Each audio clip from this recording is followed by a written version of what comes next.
College এবং চাকরির পড়াশুনো একসঙ্গেই দুটোকে কিভাবে তুমি ট্যাকেল করবে, একসঙ্গে দুটোকে কিভাবেই সামলাবে, আজকের ভিডিওটা তোমাদের জন্য। তোমাকে তোমার পরিবার কলেজে ভর্তি করে দিয়েছে এবং তোমাকেও কলেজে ভর্তি হতে হয়েছে। তুমি কাউকে বোঝাতে পারোনি বা তুমি নিজেও বোঝোনি যে কলেজের পড়াশুনোর সঙ্গে সঙ্গে যদি কম্পিটিটিভ পড়াশুনো আমি একসঙ্গে না চালাই আমি সফলতা পেতে আমার দেরি হবে। কলেজে তোমার বাবা মা তোমায় ভর্তি করিয়েছে, তুমি অনার্সে ভর্তি হয়েছো কারণ তাদেরকে তুমি বোঝাতে অসমর্থ হয়েছো যে শুধু কলেজ পড়লেই জীবনে চাকরি পাওয়া যায় না বা জীবনে সফল হওয়া যায় না। আচ্ছা, আরো একটা কথা তোমাদেরকে বলি, খুব তাড়াতাড়ি তোমাদের জন্য আসবে যে জীবনে সফলতা পেতে গেলে শুধু চাকরি নয়, ব্যবসা করেও কিন্তু মানুষ অনেক সফল হয়েছে। এই পৃথিবীতে যত বড় বড় লোক আছে তারা প্রত্যেকেই বিজনেস করেছে, কিন্তু আমাদের মিসকনসেপশন আছে যে বিজনেস করতে গেলে পড়াশুনো লাগে না। দেখো, পড়াশুনো প্রত্যেকটাতেই লাগে। আমি এই ভিডিওটা নিয়ে আগামী দিনে আলোচনা করব। তোমরা কারা কারা এই ভিডিওটা চাইছো অবশ্যই কিন্তু আমাকে কমেন্ট করে জানাবে। আজকের প্রসঙ্গ যে কলেজের সঙ্গে কম্পিটিটিভ স্টাডি কি করে একসঙ্গে আমরা সামলাবো। বাড়িতে আমায় বাবা মা জোর করে অনার্স নিয়েছে কারণ তাদের মুখ রাখতে হবে আমার ছেলে গ্র্যাজুয়েট হবে, আমার ছেলে মাস্টার্স বা আমার মেয়ে মাস্টার্স পাস করবে। কিন্তু দিনের শেষে এত ডিগ্রি থাকার পরেও যখন আমি সো কল্ড এডুকেটেড বেকার হব তখন ওই বাবা মাই কিন্তু আমায় বলবে এত পড়াশুনো করে তুই কি করলি, আর ওই দেখ পড়াশুনো তেমন করেনি, ছেলেটা আর্মিতে, ছেলেটা পুলিশে, ছেলেটা ওই গ্রুপ ডিতে, ওই গ্রুপ সিতে চাকরি করে। তাদেরকে তুমি বোঝাতে পারবে না যে বাবা মা আমি যে পড়াশুনোটা করেছি সেই পড়াশুনোটা একটা সাবজেক্ট কেন্দ্রিক, যেটা আমার চাকরির পরীক্ষায় পাশ করতে যথেচ্ছ নয়। জানি তুমি তোমার বাবা মায়ের ভবিষ্যৎটাকে শুধরাতে চাইছো, তাদের স্বপ্নটাকেও পূরণ করতে চাইছো, তাদের স্বপ্ন তাদের ছেলে মেয়েকে উচ্চ শিক্ষিত করা, যেটাকে আমরা সকল ডিগ্রিধারী বলি। কিন্তু এই সমাজে একই সঙ্গে তোমাকে তো চাকরির জন্য প্রস্তুতি নিতে হবে, তা না হলে তুমি তো পিছিয়ে পড়বে। কলেজ ছিল 3 বছর, এখন কলেজ হয়েছে 4 বছর। এখন যদি তোমাদের বয়স আমি অ্যাপ্রক্সিমেটলি 18 ধরি, 4 বছর পরে তোমাদের বয়স 22 কি 23। একটা মেয়ের পক্ষে বিশেষ করে এই 22 বছর বয়সেও সে যখন কোনো পরীক্ষা দেবে, কলেজ পাশ করবার পর আবার যখন ফিরে আসবে যে কোনো চাকরির পরীক্ষা প্রস্তুতির জন্য, তখন তার এনার্জিটাকে ধরে রাখা অসম্ভব। কারণ ধীরে ধীরে তার বাবা মা বয়স হচ্ছে, ধীরে ধীরে তার পরিবারের রেসপন্সিবিলিটি বাড়ছে, এই বয়সে এসে তাকে সেটব্যাক করাটা কিন্তু অসম্ভব। তাই দুটোকে একসঙ্গেই চালাতে হবে। Nothing is impossible in the world.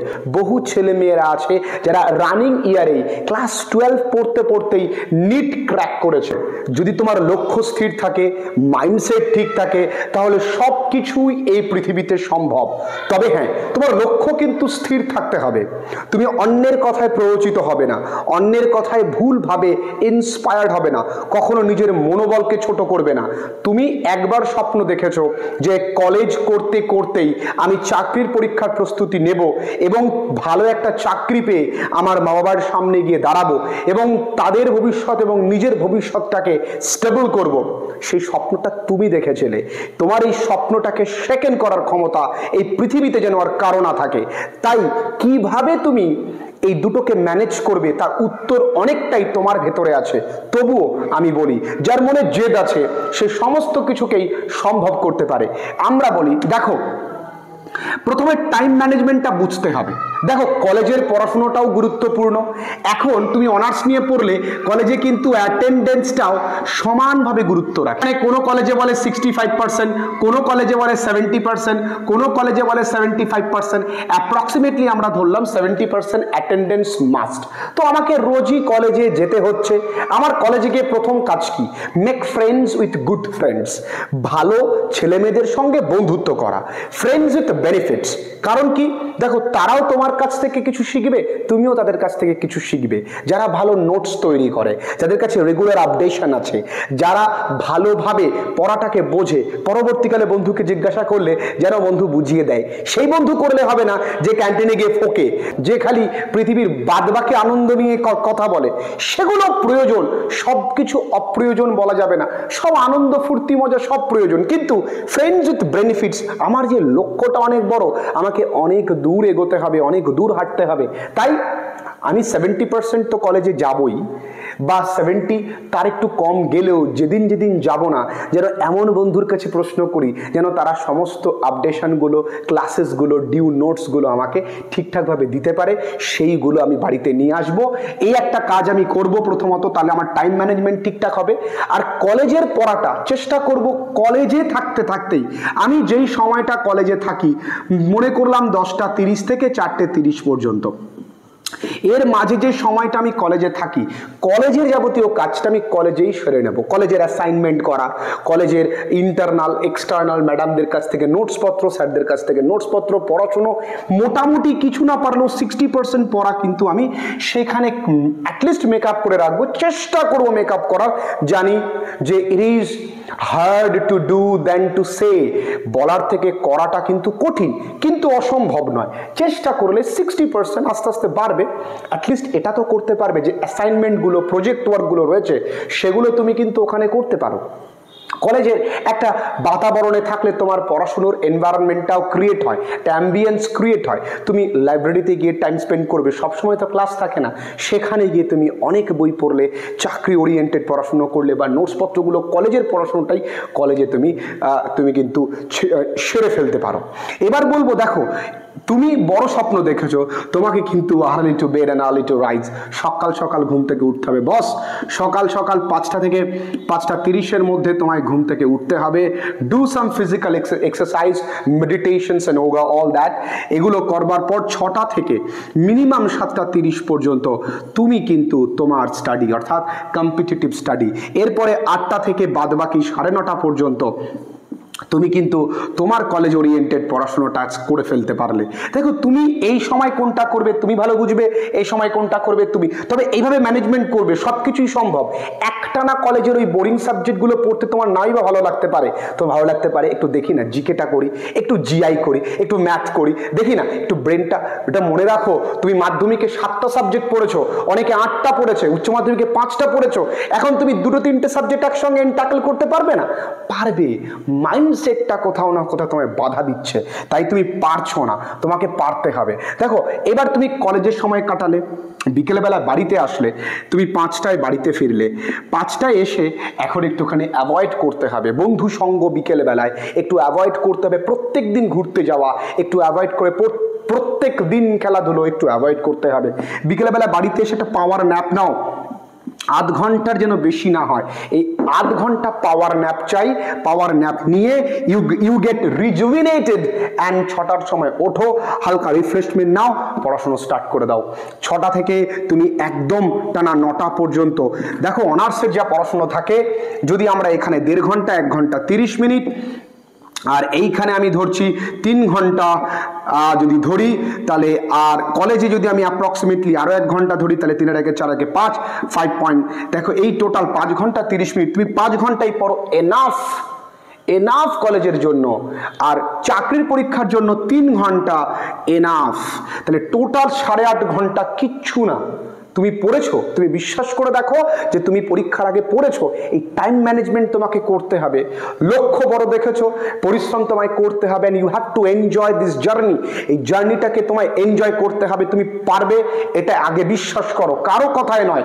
অনেকে এই ভিডিওর নিচে এসেই বলবে যে যদি সবই এত সহজ হতো তাহলে এ কেন পারলো না, ও কেন পারলো না। দেখো নেগেটিভিটি ছড়ানোর লোকের অভাব নেই, তুমি পজিটিভিটি এগিয়ে চলো, দেখে পজিটিভ কিছু ঘটবেই। যদি তারা এতটাই বুঝতো তাহলে তারা এই ভিডিওতে এসে এই রকম কমেন্ট করতেন না, তারা ভালো কিছু করতেন। আমরা চেষ্টা করি তোমাদের ভালো কিছু হোক, এবং তোমাদের ভালো হবেই, এটা মাথায় রেখে দাও। তো total time management is very important. Consistency, একদিন পড়লাম 10 দিন ঘুমোলাম এমন নয়, প্রত্যেক দিন তোমায় পড়তে হবে। প্রতিদিন, যেমন তুমি প্রতিদিন বিভিন্ন খাবার খাচ্ছ টাইম মেনে, প্রতিদিন ঘুরতে যাচ্ছ, মোবাইল ঘাটছো, সোশ্যাল মিডিয়া, এইগুলো কিন্তু তোমাকে ছাড়তে হবে, ধীরে ধীরে ছাড়তে হবে। দেখো ইউটিউব দেখো, এই কনসিস্টেন্সিতে বাধা দেয় আমাদের বিভিন্ন সোশ্যাল মিডিয়া। সব থেকে ভালো প্ল্যাটফর্ম আমি বলবো ইউটিউব। সেই ইউটিউব থেকে তুমি পড়াশুনো করো, এটা তখন তোমার কিন্তু অ্যাডিকশন হবে না। যখন তুমি পড়ছো ওটা তোমার প্রোডাক্টিভ একটা ওয়ার্ক, একটা প্রোডাক্টিভ কাজ, তখন তোমার সেটা কিন্তু কাজে লাগবে। সেটা থেকে ভিডিও নোটস তৈরি করো। যে টপিকটা তুমি বুঝতে পারছো না সেই টপিকটা ইজিলি অ্যাভেলেবেল অন ইউটিউব। বিভিন্ন স্যারেরা রয়েছেন, 5 জন 10 জন স্যারের কাছ থেকে তুমি বুঝতে পারবে, অনেক সুন্দর করে বুঝতে পারবে, সহজ করে বুঝতে পারবে, সেইগুলো দেখো। আমাদের যেমন কম্পিটিটিভ ইংলিশের বিস্তর ভিডিওস রয়েছে আমাদের প্লেলিস্টে, সেই ভিডিওসগুলো দেখো, নোটস করো, সবটাই রয়েছে। আমাদের গ্রামার কোর্সেস রয়েছে, আমাদের স্পোকেন ইংলিশ কোর্সেস রয়েছে, আমাদের কনসিস্টেন্সি জার্নি রয়েছে, কনসিস্টেন্সি কোর্সেস রয়েছে। সেইগুলো করলে কিন্তু একটা প্রোডাক্টিভ কাজ হবে, এটা মাথায় রাখবে। তো consistency is very important. Social media থেকে বেরিয়ে আসতে হবে, বিশেষ করে ফেসবুক, ইনস্টাগ্রাম, টুইটার, এগুলো থেকে বেরিয়ে আসতে হবে। YouTube is a good platform where you can learn, যেখান থেকে তুমি শিখতে পারো। যদি শেখো তো খুব ভালো। স্বপ্ন তুমি বড় দেখেছো, তোমাকে পরিশ্রমটাও কিন্তু অনেক করতে হবে। গোল, তোমার লক্ষ্য স্থির রাখতে হবে। আমি প্রথমেই বলেছি তোমার কিন্তু লক্ষ্যটাকে স্থির রাখতে হবে। এরপরে বলেছি ডু ডিফারেন্ট। দেখো, যেটা লোকে বলে পারবে না সেটাই করে দেখানো আমাদের কাজ। আর তখন করতে পারলেই তুমি তো তখন নিজেকে বলতে পারবে ইয়েস আই ডিড ইট, আমি পেরেছি। আর যখন লোকে বলবে তুমি কিচ্ছু পারবে না, এটা হয় না, অসম্ভব, সে তাদের অসম্ভবটাকে সম্ভব করাটাই তোমার একমাত্র কাজ। দেখো, এই টাইম ম্যানেজমেন্ট, 8 ঘন্টা তোমার হাতে আমি যদি সময় দিই, 5 ঘন্টা তুমি তোমার অনার্সের জন্য রাখো, এনাফ। ভেবে দেখো এত সময় তুমি দিতে পারবে না। তুমি সেই কনসিস্টেন্সিটাকে তৈরি করো। আর 3 ঘন্টা তুমি তোমার কম্পিটিটিভ স্টাডির জন্য দাও। এবং আমি মনে করব এই কম্পিটিটিভ পড়ার জন্য অনলাইনটা বেশি প্রেফারেবল। কারণ অনলাইন পড়লে কি হয়, তোমার যাতায়াতের একটা তোমার যে একটা সময়, সে সময়টা বেঁচে যায় এবং তুমি বাড়িতে বসে অনেকটা সময় পড়তে পারছো, তোমার এনার্জি বেঁচে যাবে। তুমি যে কোনো জায়গা থেকে কিন্তু তুমি এই কম্পিটিটিভের জন্য অনলাইন কোর্সটা কিন্তু অবটেইন করবে। এবং এই অনার্সের বা তুমি যাবতীয় যে কলেজের পড়াশোনা আছে, ম্যাক্সিমামটা কলেজে আমার এই কলেজেই কিন্তু মিটিয়ে নেবে। অনেক কিছু তোমাদেরকে বললাম। কোন পয়েন্টটা তোমাদের ভালো লেগেছে, তোমাদের আর কোনো সন্দেহ আছে কিনা, তোমরা কোন বিষয়ে ভিডিওস চাও, তোমরা কিন্তু নিচে অবশ্যই কমেন্ট সেকশনে জানিও। তাছাড়া তোমাদের জানিয়ে রাখি, তোমাদের প্রত্যেকেই অনেকেই আছো যারা আমার কাছে ক্লাস 12-এ, ক্লাস 11-এ, ক্লাস 10-এ আমার কাছে অনলাইন ক্লাসেস করেছো। আমাদের কিন্তু ক্লাস 9, 10, 11, 12, হয়তো আগামী বছর ক্লাস 8ও আনতে হবে। তোমাদের এত ডিমান্ড যে ক্লাস 8এও হয়তো অনলাইন ক্লাসেস আনতে হচ্ছে। বহু গার্ডিয়ানস আমাকে ফোন করছে। তবে তোমাদেরকে একটুখানি জানিয়ে রাখি, আমাদের কিন্তু একটা কলিং নাম্বার আছে। তবে সেই নাম্বারটাতে আমাদের রাত্রি সন্ধ্যে 6টা থেকে রাত্রি 9টা বা 9:30 পর্যন্ত তোমরা ফোন করবে। তাছাড়া আমাদের হোয়াটসঅ্যাপ নাম্বার দুটো তোমরা দেখতে পাচ্ছ। এই দুটোর মধ্যে কোনো নাম্বারে প্রবলেম হলে অল্টারনেট নাম্বার দুটোই তোমরা সেভ করে রাখবে। ডিটেলটাই তোমরা কিন্তু নিচে বুঝতে পারবে বা ডেসক্রিপশন বক্সে দেওয়া থাকবে। তো আমাদের এই কোর্সগুলোতে ভর্তি হচ্ছে, আমাদের এই ক্লাসে ভর্তি হচ্ছে তোমাদের ভাই বোন যেই থাকুক না কেন। তোমরা জানো স্যারের পরিশ্রম, তোমরা জানো স্যারের পড়ানোর ধরন, বাদ বাকিটা তোমাদের ওপর। তাই কোনো কিছু অসম্ভব নয়। কলেজ এবং কম্পিটিটিভ কেন, যে কোনো কিছুকেই দুটোকে একসঙ্গে নিয়ে চলা যায়, তবেই তুমি সফল হতে পারবে। কাউকে কিচ্ছু বোঝানোর দরকার নেই। একদিন সফল হয়ে সফলতার সার্টিফিকেট নিয়ে দেখাও এবং সেই সফলতার গল্প একদিন আমার পাশে দাঁড়িয়ে বলবে। সেই দিনের অপেক্ষা করো এবং পরিশ্রমটা করো। ভালো থেকো। আজকের ভিডিওটা এই পর্যন্তই।